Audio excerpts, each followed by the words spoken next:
எபிரேயருக்கு எழுதின நிருபம் 11ஆம் அதிகாரம் 24வது வசனம். மோசே விசுவாசத்தினாலே மோசே தான் பெரியவனான போது பார்வோனுடைய குமாரத்தின் மகள் என்னப்படுவதை வெறுத்து அநித்தியமான பாவ சந்தோஷங்களை அனுபவிப்பதை பார்க்கிலும் தேவனுடைய ஜனங்களோடே துன்பத்தை அனுபவிப்பதையே தெரிந்து கொண்டு இனிவரும் பலன் மேல் நோக்கமாயிருந்து எகிப்தில் உள்ள பொக்கிஷங்களிலும் கிறிஸ்துவ நிமித்தம் வரும் நிந்தையை அதிக பாக்கியம் என்று எண்ணினான். பார்வோனின் குமாரத்தின் குமாரன் என்று வளர்க்கப்படுவதற்கு ராஜ அரமனைக்கு எடுத்துக்கொண்டு போகப்பட்டான். இப்போ மோசே எந்த வீட்டில் இருக்கான் தெரியுங்களா? பார்வோன் வசிக்கின்ற அந்த அரண்மனையிலேயே மோசே இருக்கிறான். ஒரு விஷயத்தை கவனிங்க. மோசே வசிக்கின்ற அந்த மாளிகையில சில வருடங்களுக்கு முன்பு யோசேப்பு வசித்தான். உங்களுக்கு நினைவு இருக்கிறதா? ஏனென்றால் யோசேப்பு அங்கிருந்துதான் ஆளுகை செய்தான். நாம் ஜாக்கிரதையாய் பரிசீலிப்போம் என்றால், மோசே எழுதின ஆதியாகமத்திலே 50 அதிகாரங்கள் உண்டு. அந்த 50 அதிகாரங்களிலே 13 அல்லது 14 அதிகாரங்கள் ஒன்லி யோசேப்பை குறித்துதான். இன்னும் எகிப்து தேசத்தை குறித்தும் தான், எகிப்தின் அவனுடைய ஆளுகையை குறித்து தான் மோசே எழுதியிருக்கிறான். காரணம் என்ன? ஒருவேளை அவங்க அம்மா சொல்லி இருந்திருப்பாங்க, மகனே கவனியா, யோசேப்பு பார்வோனுடைய ஸ்தானத்துல தேசத்தையே ஆளுகை செய்தான்.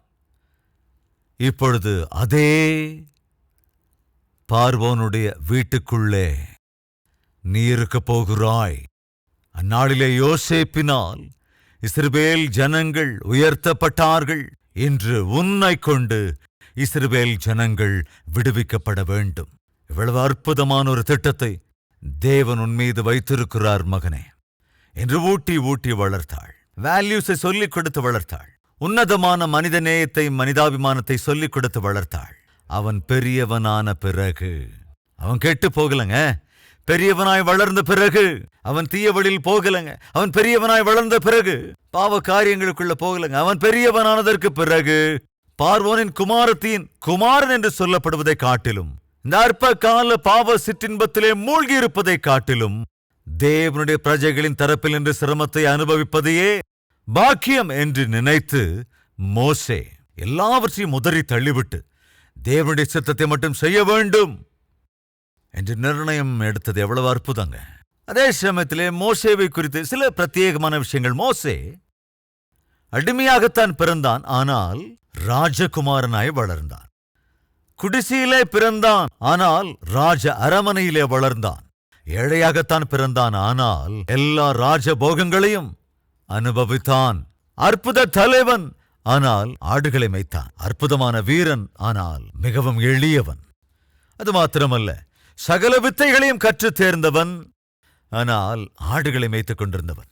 எகிப்தின் ஞானத்தை அவன் அறிந்து கொண்டிருந்தவன். எல்லா வித்தைகளையும் கற்று தேர்ந்திருந்தவன். ஆனால் பச்சை குழந்தைக்கு இருக்கக்கூடிய விசுவாசம் தேவனிடத்திலே அவன் வெளிப்படுத்தினான்.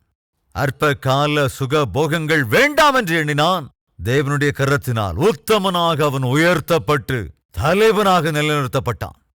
அது மாத்திரமல்ல, தனக்கு பேசவே வராது என்று சொன்னான். ஆனால் சாட்சாத் தேவனோட கூடிய பேசக்கூடியவனாயிருந்தான். நியாய பிரமாணத்தை எழுதினான், ஆனால் தேவனுடைய கிருபையை நாள்தோறும் அனுபவித்தான். ஒரு அற்புதமான தலைவன்.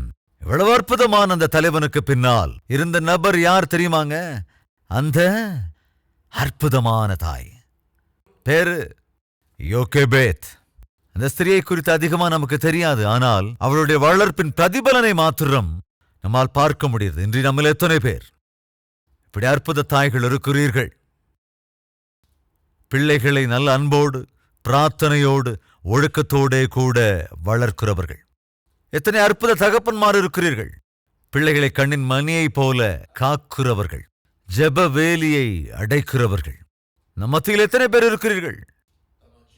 தங்கள் வாழ்க்கை பாவத்தோடு கலக்கக்கூடாது என்று, ஒருவேளை உலகத்துக்குள் இருந்தாலும் அந்த உலகம் தமக்குள் கலக்கக்கூடாது என்று பரிசுத்தமான வாழ்க்கை வாழ்ந்து தங்கள் வாழ்க்கையை, தங்கள் சாட்சியை, தங்கள் குடும்பத்தை காத்துக்கொள்ளுகிற எத்தனை பேர் இருக்கிறீர்கள்? அன்பு சகோதர சகோதரிகளே, இன்று இந்த செய்தி நமக்குள் ஒரு தாக்கத்தை உண்டாக்க வேண்டும். வரும் தலைமுறைக்கு தேவன் வைத்திருக்கிற ஆசை உன்மீதுதான். நீ தேவன் விரும்புகிறபடி வாழ்வாய் என்றால், அவர் இஷ்டத்திற்கு பிழைப்பாய் என்றால், உன் மூலமாக அநேகரை தம்முடைய ராஜ்யத்திற்குள் வழிநடத்த வேண்டும் என்று தேவன் விரும்புகிறார்.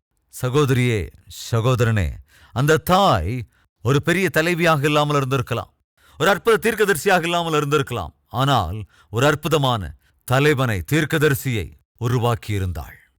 இது நீ பெற்றெடுத்திருக்கிற பிள்ளைகளை தேவனுக்காக ஒரு பெரிய சாட்சியாக, சாதனங்களுக்காக, தேவனுக்காக ஊழியம் செய்கிறவர்களாக உருவாக்கினால் அது எவ்வளவு நன்றாக இருக்கும். அந்த கிருபையை தேவன் நம் ஒவ்வொருவருக்கும் அருளி செய்வாராக.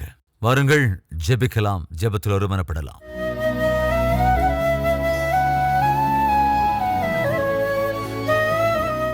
மகா பரிசுத்தமும் அன்பும் நிறைந்த பிதாவை, மிக தெளிவாய் திட்டவட்டமாய் இன்றும் எங்களோடு பேசி விலையேறப்பெற்ற சத்தியத்தின் மூலமாக ஒவ்வொருவரையும் சந்தித்திருப்பதற்காக, தொட்டிருப்பதற்காக உமக்கு நன்றி சொல்லுகிறோம், ஸ்தோத்தரிக்கிறோம், துதிக்கிறோம். ஒரு சாதாரணமான ஏழை தாய், ஆனால் அற்புதமான ஆவிக்குரியவள். விசுவாசத்தின் அடிப்படையிலே தன்னுடைய குமாரனை அவள் பாதுகாத்துக் கொண்டாள், மதிப்புகளோடு வளர்த்தாள். வளர்ந்து பெரியவனான பிறகு வழிதப்பி போய்விடாமல் அற்ப கால பாவ சிற்றின்பங்களை வேண்டாம் என்று தேவனுக்காக வாழ வேண்டும் என்று தீர்மானம் எடுத்துக்கொண்டு, எப்படி உம்முடைய கரத்தால் மிகவும் மேன்மையான வல்லமையுள்ள சாதனமாக, ஊழியக்காரனாக, சாந்த குணமுள்ளவனாக உருவானான் என்பதை நாங்கள் பார்த்தோம். இந்த பெரிய தலைவனுக்கு பின்னால் அந்த ஸ்திரீ இருந்தாள், அந்த தாய் இருந்தாள், அவள் தகப்பன் இருந்தான், விசுவாசம் இருந்தது.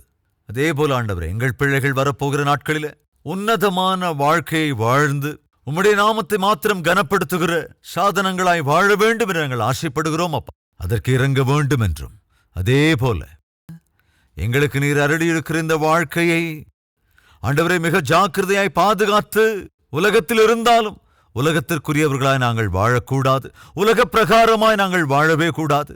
உம்முடைய பிள்ளைகளாய் வாழ்ந்து ஆண்டவரை நீர் எங்கள் மீது வைத்திருக்கிற உம்முடைய நோக்கங்களை எந்த விதத்திலும் கெடுக்காமல் உம்மை கனப்படுத்துகிற கிருபை எங்களுக்கு அருள வேண்டும் என்று இயேசு கிறிஸ்துவின் நாமத்தில் வேண்டிக் கொள்கிறோம் பிதாவே. ஆமென்.